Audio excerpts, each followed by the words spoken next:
We are reading today from Srimad Bhagavatam, Canto 10, Chapter 4, entitled The Atrocities of King Kamsa, text 30.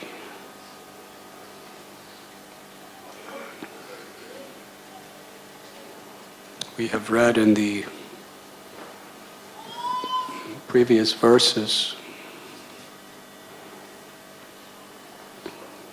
how Kamsa, with all of his power, influence, wealth, with all of his yogic perfections, his plans apparently were quite successful.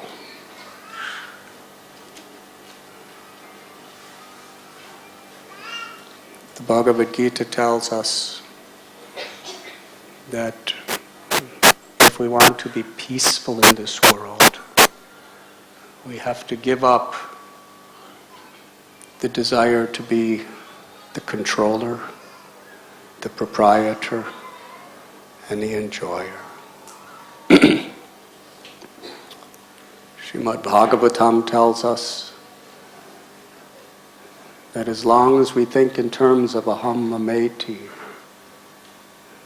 that I am this body, those things in relation to the body are mine, then we become entangled in situations that inevitably lead to suffering. Nashato vidyate bhavo. Those who know the truth understand what is real is permanent. And whatever is temporary is unreal.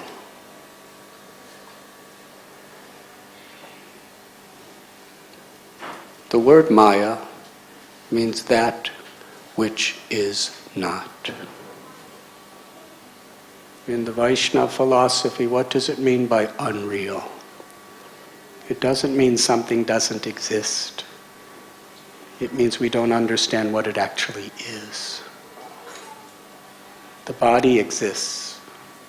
What is unreal is the misconception that I am this body.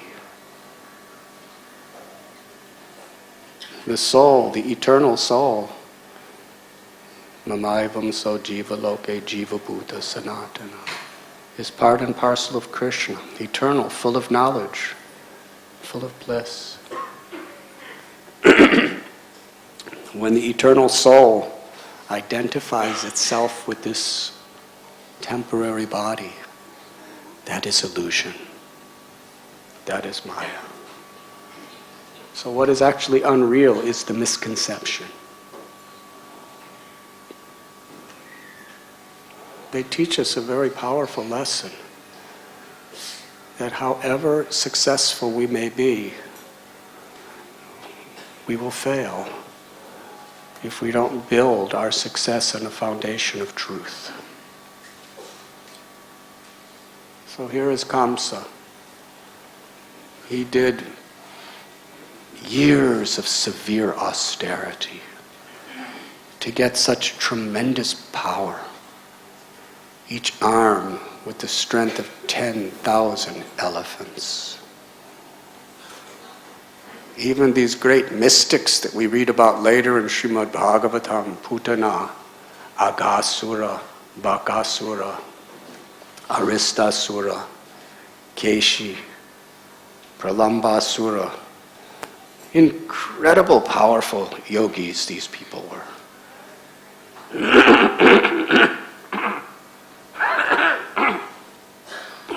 But in fact, they were all subordinate to Kamsa.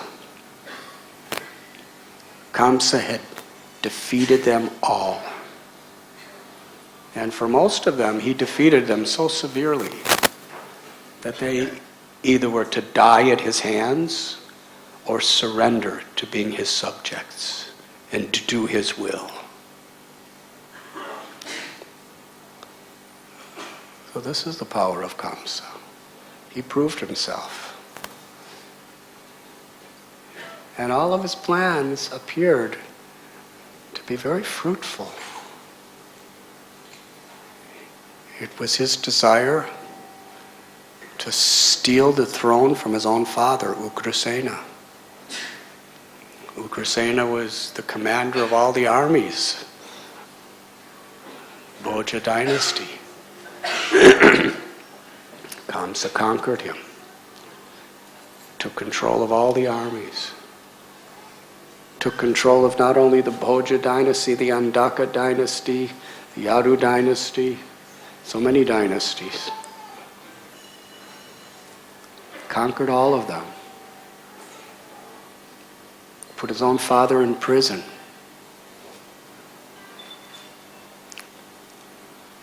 When he heard that voice that exclaimed the 8th child of his sister would kill him, he was quite successful in his efforts.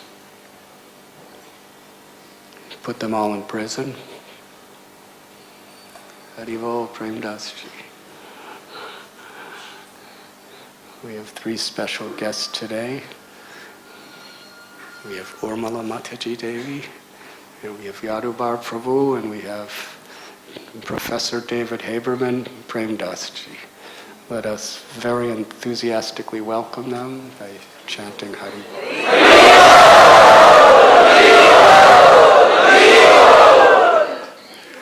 Much louder, please.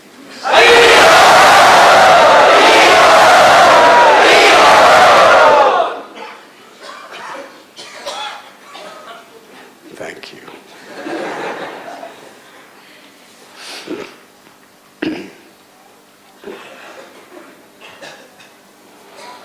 Yes, he successfully killed 6 of the children. He successfully kept his sister in prison. He successfully conquered all the other asuras. He successfully was conquering the entire world. So it appeared for many, many years that his atrocities were quite successful. But because he was building his so-called empire on the foundation of greed, envy, and illusion, it was just a matter of time till everything would crumble. We are speaking about Kamsa in today's verse. Well, sometimes we see in this world murderous dictators, terrorists, business people who try to earn by very immoral methods of greed and envy, sometimes even violence. How they are so successful and they have so much. And simple, nice, just like Kamsa, and simple, nice people like Devaki and Vasudeva are suffering so bad. Why is that? Maybe sinful activity isn't so bad after all. Maybe piety is just not so practical. We just do the needful in this world. But Srimad Bhagavatam is explaining every message that we could possibly need to know in such powerful ways. If we simply go deep into Srimad Bhagavatam, we could find the solutions to every level of life.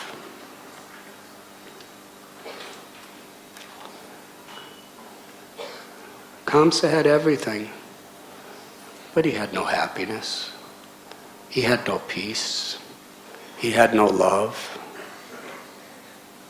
He was fearful, arrogant, greedy, didn't know how to respect. He did respect Narada Muni. real respect.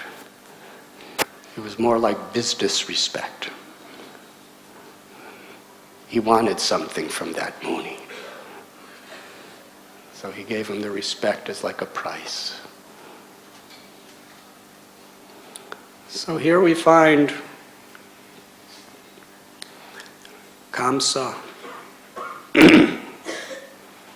had killed 6 of the children of Devaki mercilessly, right in front of her eyes. Kept them in prison, in chains. And the 8th child was born. That's really the only one he was really afraid of. The others were subsequent, and he murdered them. The 8th child, he couldn't sleep at night waiting for that child to be born. He had to kill him. He had the guards vigilantly watching. And the moment the child was born, the order was, tell me, and I will massacre it. Krishna appeared by his own sweet will. He took the form of a little baby. By his own mystical arrangements, with the help of Yogamaya, Vasudeva brought that little baby across Yamuna to Gokul, Mahavan, where he exchanged with the little girl Yogamaya.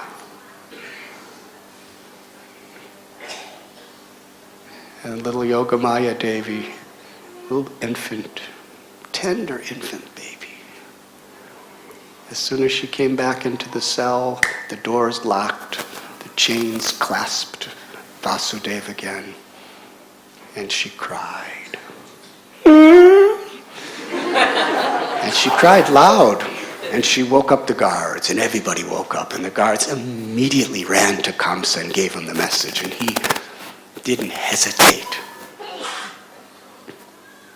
He ran with all of his powers to that prison cell. He didn't want to waste a second. He didn't want to take any chance. Kamsa was absolutely thorough in his plot to kill this child. But however thorough we are, on the material plane, we are going to be defeated. He picked up that baby to dash her against the rock until she was like the filling in a samosa. He was about to just smash her into a paste. But as soon as he lifted her up, she just slipped out of his hand. Just like all of our plans in this world, by the power of Maya, are going to slip right out of our hands, even if our hands are as strong as Kamsa's. And she went into the sky and became Durga. Suddenly this little baby was a beautiful goddess riding on a lion, holding many weapons with her hands. Kamsa, you are a fool. Nobody called Kamsa a fool.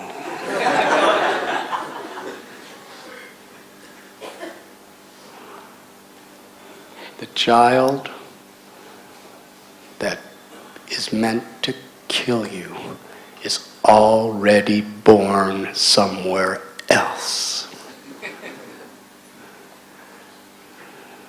For the first time in his life, Kamsa was defeated. And he didn't know what to do. But he became a little sober. The ahankar, the false ego, is like a fever. And in the fever of that ahankar or false ego, we become delirious. We can't really see things clearly. Everything is completely whirling and swirling and hazy by that ahankar, that ego. And by the power of that storm of the ego, we believe what the ego wants us to believe.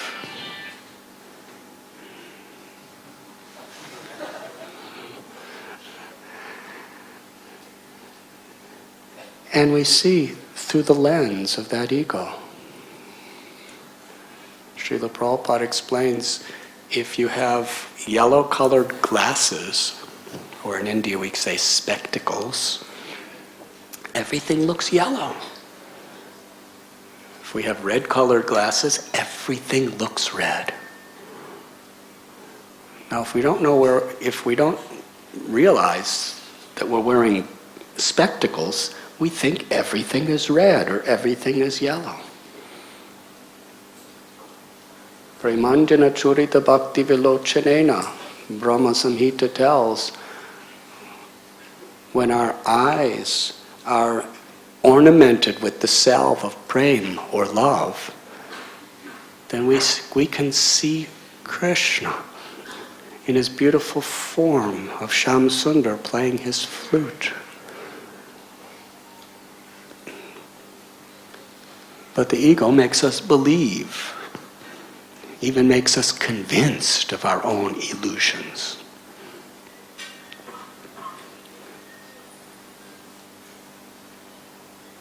So here was Kamsa, never defeated, successful in every way.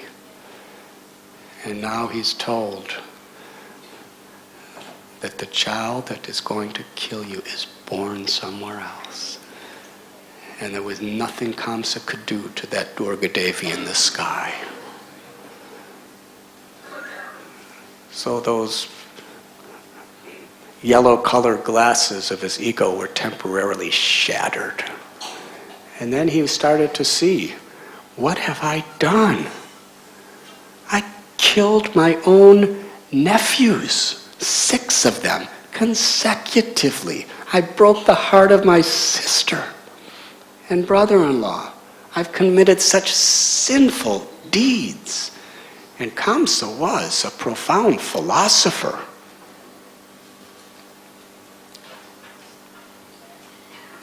And a powerful yogi. And everything became clear to him. And here was this most cruel of all cruel people. He started to cry. He fell at the feet of Devaki and begged forgiveness.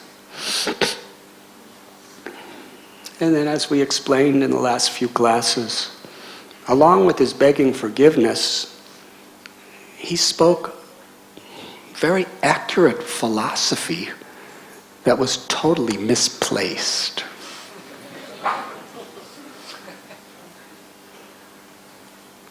Philosophy could liberate us, or it could justify the worst bondage.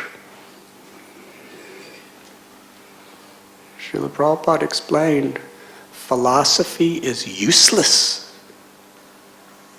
if we don't have good character. Philosophy is meant to transform our character into a divine state. And it could be understood properly by those who are in a divine state. So Kamsa was speaking to them about the soul is eternal, and ultimately everything is coming by the power of destiny, karma. And actually, I wasn't the one that killed your children. It was destiny. I was just the instrument. It's true. But the fact is, he was 100% responsible. But he didn't want to take the blame. He wanted to put it on destiny. Whatever bad things I've done, it's actually your fault.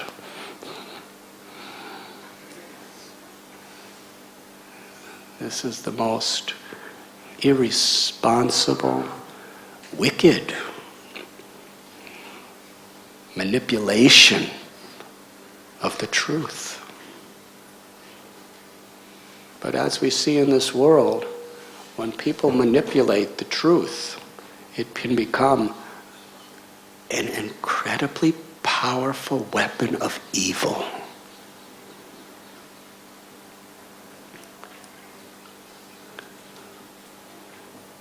That's what the ahankar, the false ego, does. The hatred, the violence, the terrorism, the judgmentalism, and all this stuff that comes along with religion, it's not about religion. It's simply about the false ego. And to give absolute authority to our false ego, we take Scripture and we manipulate the words of the great acharyas. It's been happening for a long time. Back in Satya Yuga, Hiranyakashipu did it. He was also an incredible philosopher. Some of the philosophy he teaches, we quote the verses in our class because they're so accurate and so right on. But the problem is, he was teaching Vedic philosophy for the purpose of inspiring his people to help him kill Vishnu, who happened to kill his younger brother, Hiranyaksha.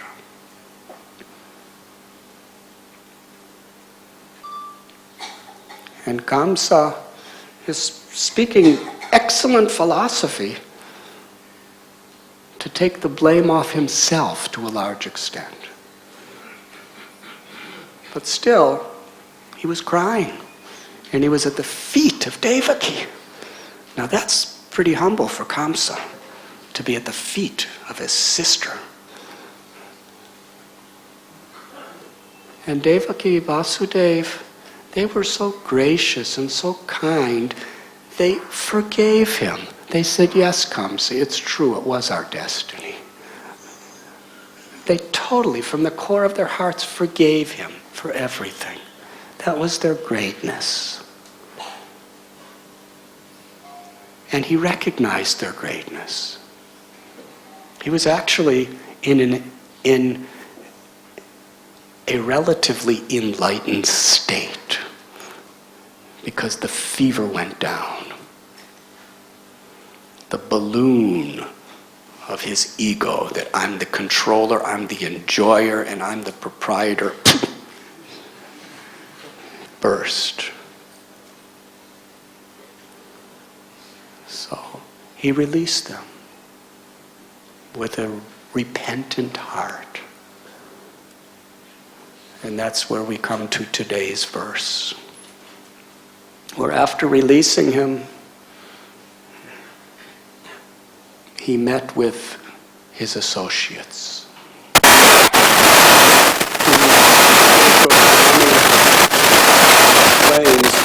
They were envious. They were the enemies of the Devas. They were not expert in their dealings. And they gave advice to Kamsa.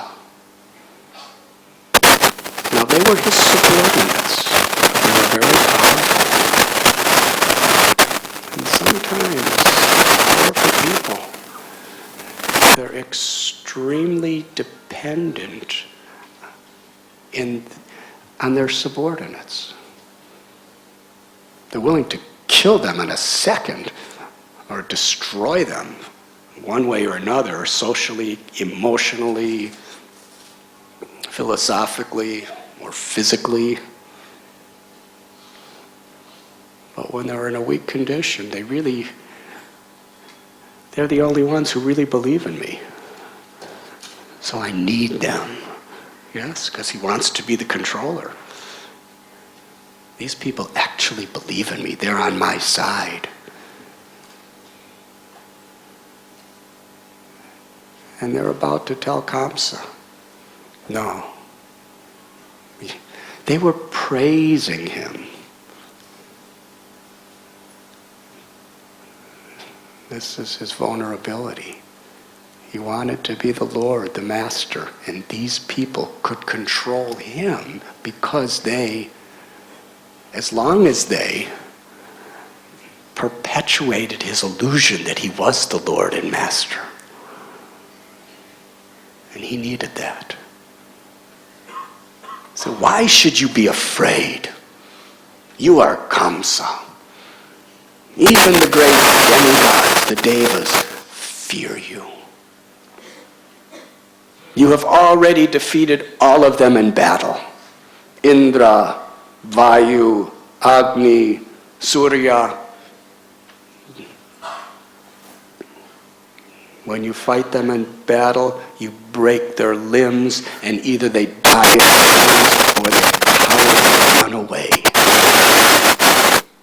And as far as the three most prominent, supreme of the Devas, you have nothing from them, because Lord Vishnu is hiding in a solitary place in the hearts of the yogis.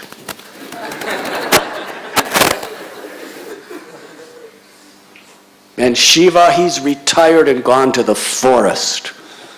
And Brahma, he's totally absorbed in meditation and austerities, tapasya. Therefore, they're not around. They won't bother you.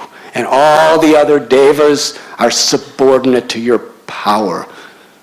If you lift an eyebrow, they will tremble in fear.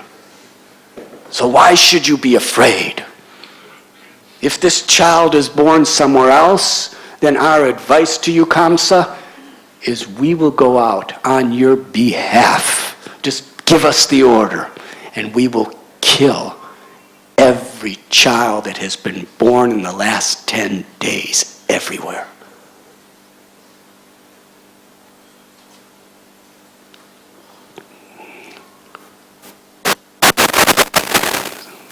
That was the end of his enlightened state.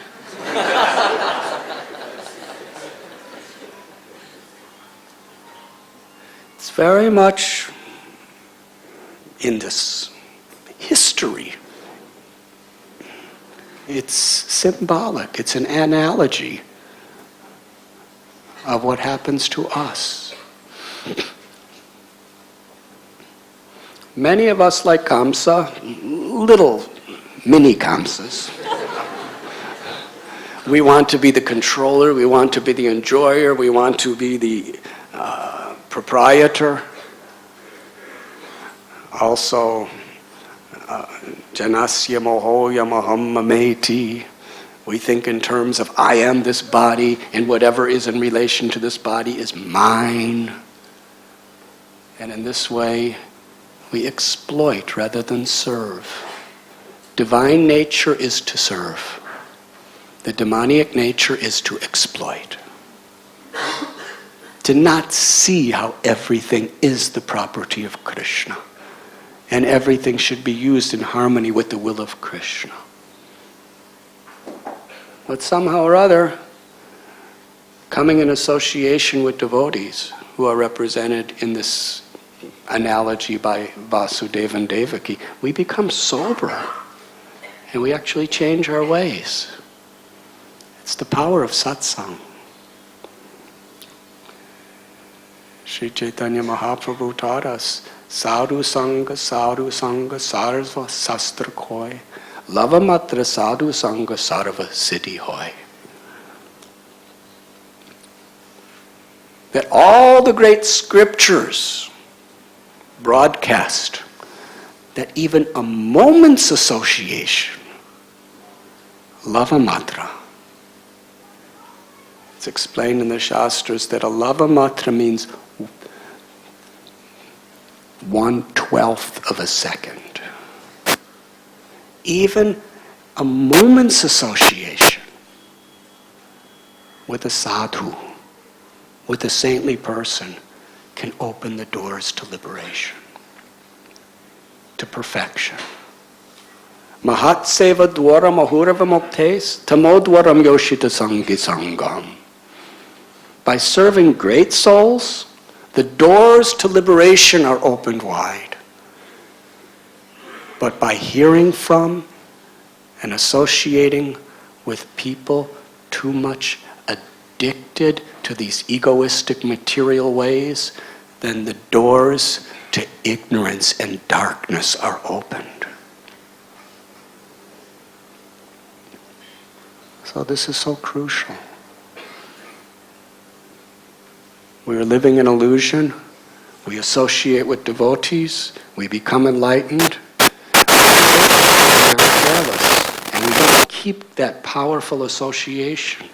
And we allow ourselves to be influenced by that lower type of association that's trying to reconfirm our egoistic misconceptions.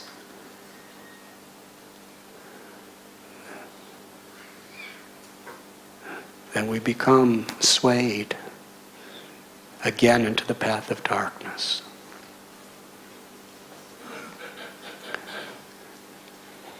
Years before, in this story, when Vasudeva brought his first son, Kirtiman, to Kamsa, because he promised, in order to save Devaki, Vasudeva said, you want to kill your sister, but she's innocent. It's her children you're afraid of. I promise I'll bring you all her children, but let my wife live.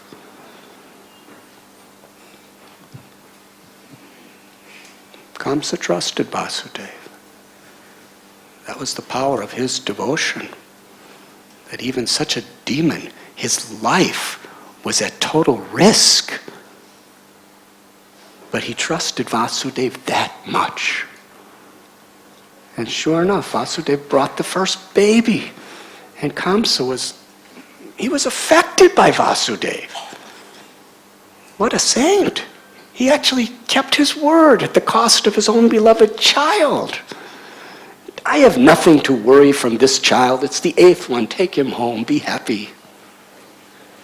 But Vasudeva knew that because of Kamsa's associates, because he couldn't control his mind and senses, anything could happen. And in that case, it wasn't demons that put him in that illusion. It was the greatest of all bhaktas, Narada Muni. Narada Muni came to the house of to the palace of Kamsa. Kamsa knows Narada Muni. Everybody knows him. He's been around a long time. So Kamsa wanted his blessings for his own nefarious purposes. So he actually honored Narada, gave him a nice sitting place, gave him gifts, bowed down and gave him nice words of praise. And Narada Muni, he has his own internal understanding of Krishna's desire. He knew that these 6 children that Devaki would be having were the sons of Maricha, who were actually cursed to take birth as demons. Not demons, but they were demons in the past. And this was to be their last birth. And they didn't want to be born and stay in this world. They wanted to return to their heavenly abode. So Narada, understanding their desire, they wanted to die as soon as they were born, so they didn't have to live in this earthly planet. Instrument of their wish, and at the same time, he wanted to expedite Krishna's arrival in this world. Because Narada Muni is Paraduka Dukhi. He's compassionate to every living being.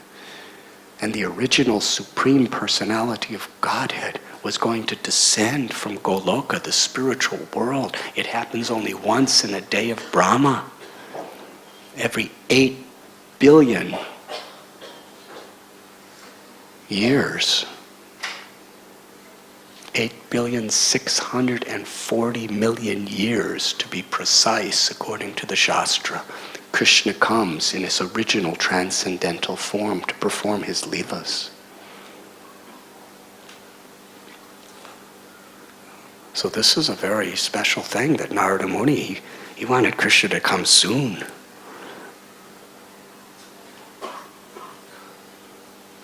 So he told Kamsa, I was just traveling and I came upon a very interesting meeting that I think you'll be interested in. The demigods were meeting and the sages and the rishis. And they were all discussing, they were talking about you, Kamsa. They were talking about you. And it came to be that Vishnu was going to appear as the son of Vasudeva and Devaki. He's going to appear in the Yadu dynasty. And the demigods were also going to appear in the Yadu dynasty for the purpose of killing you. And another bit of information, in your last life, your name was Kalanemi, and you were fighting against the Devas, and Vishnu killed you. And he's going to come back to kill you, and your enemy, the demigods, are all going to be giving birth in the Yadu dynasty to kill you. So I just wanted to give you this information. Please be aware and take all precautions. And then Narada Muni Bajai Vina Radhika Ramana Name, played his veena, chanting the names of Krishna. He went on to the next place. So Kamsa put Devaki and Vasudeva back in prison. That's the result of the highest association. Sadhu Sangam, Satsang. I mean, what greater sadhu than Narada Muni? So we have to understand very deeply what is happening. These scriptures, you see, the nature of the human mind is we like things to be black or white. Yes? But the problem is, there's not many things that are black or white.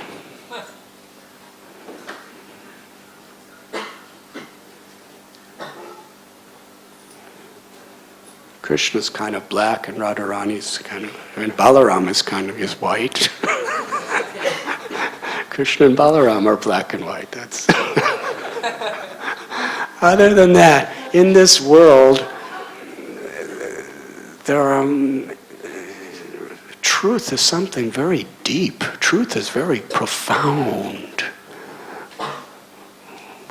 Oftentimes we just have this tendency, we want to bring truth down to the level that we, with our tiny little infinitesimal brains, can categorize it and say, I know. Hare Krishna. Achintya Shakti. Krishna is unknowable. Krishna can never be known by our categorizing philosophy. Krishna is only known by his grace. Philosophy we need urgently in order to do the right thing. Without philosophy, we don't know, Vivek, the discrimination between what is favorable and what is unfavorable, what is real is unreal. But ultimately, samsiddhir haritoshanam. When Krishna is pleased with us, Krishna reveals himself. Bhaktyat vananyaya shakyasaham evam vidorujana. Krishna tells in Gita, I can only be understood as I'm standing before you by unconditional, unalloyed bhakti or devotion. There's no other way. We can understand other aspects of the absolute truth. But to understand Krishna is only possible by His grace. And His grace comes sarva dharman parityaja, when sharanagati, when we actually surrender. And essentially surrender means to surrender our false ego. To surrender our possessions, to surrender our abilities, could actually infatuate our false ego. Real surrender. Lord Chaitanya taught us. Trinadapi sunichena taror ibasahishnuna amanina manadena kirtaniya sadahari. To be humble like a blade of grass, tolerant like a tree, offering all respect to others and expecting none in return. That is the surrender that will please Krishna so much that when we chant His holy names, Krishna will manifest His form, His pastimes, His abode, His qualities, His everything through the name. And then we cannot stop chanting. Param drisva nivartate, it's the higher taste that we're all seeking. That is by grace. The infinitesimal can only understand the infinite by the grace of the infinite. How is it that the infinitesimal jiva can understand the infinite of Krishna? Because Krishna is infinite. With Achintya Shakti, Krishna has the power to reveal Himself to any one of us, anytime.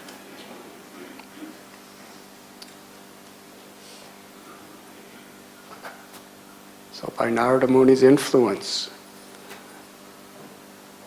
Kamsa put Devaki and Vasudeva back in prison and started killing all their children, and the children were happy because they wanted to be. They didn't want to hang out in this material, earthly planet. They were from a higher place. They were cursed to do this, and Narada Muni was eliminating their curse. It was a beautiful thing. So sometimes the association of saints and the association of asuras, we have to really understand the Srimad Bhagavatam. But the message is the power of association. Srila Prabhupada explained, what you associate with is what you become in your consciousness. If you put an iron rod in fire, it glows hot like fire. And you may say, it's still an iron rod, it's not fire. Then you touch it, my intellectual, scientific professor, touch it. Still iron, touch it, sir. It burns like fire. It's fire. And yet it's still iron too. If you put that same iron rod in ice, it becomes cold like ice. Touch it, professor. No.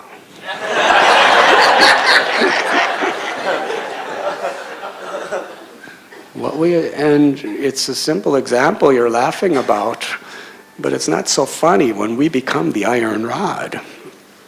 What we associate is what we become. The company we keep is so powerful. It affects the way we think. It affects what we value, what we prioritize. It affects the choices we make moment by moment. Mahatsevam dwaram ahuravamaktes tamo dwaram yoshita sangi sangam. So it's so very crucial that we associate with saintly people. It's not a detail. It's foundational. Srila Rupa Goswami and Bhakti Rasamrita Sindhu, our professor David Haverman, Prem Dasji, he translated the entire Bhakti Rasamrita Sindhu into English. And describes all the various crucial principles of bhakti. And he explained the 5 most crucial. Chanting the holy names of the Lord, studying, reading, reciting Srimad Bhagavatam, worshipping the deities, Tulsi,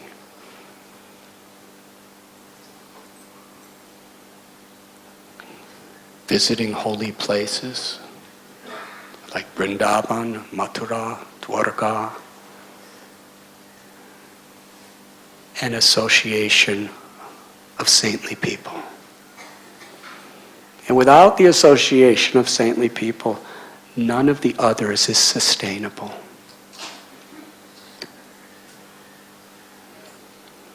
Because even if we associate with saintly people a little and start on the path of bhakti, we see Kamsa, he was a little enlightened by Vasudeva and Devaki, but as soon as he went back and started getting his ego pumped up again by his so-called subordinates, he became more vicious than ever before.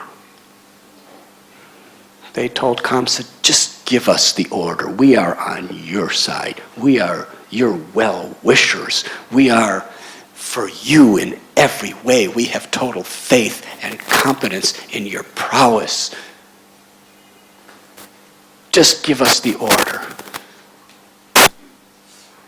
We will slaughter the cows. We will murder the Brahmins. We will devastate the holy places. We will persecute the devotees. And by doing, and we will, with your powers, we will conquer the devas.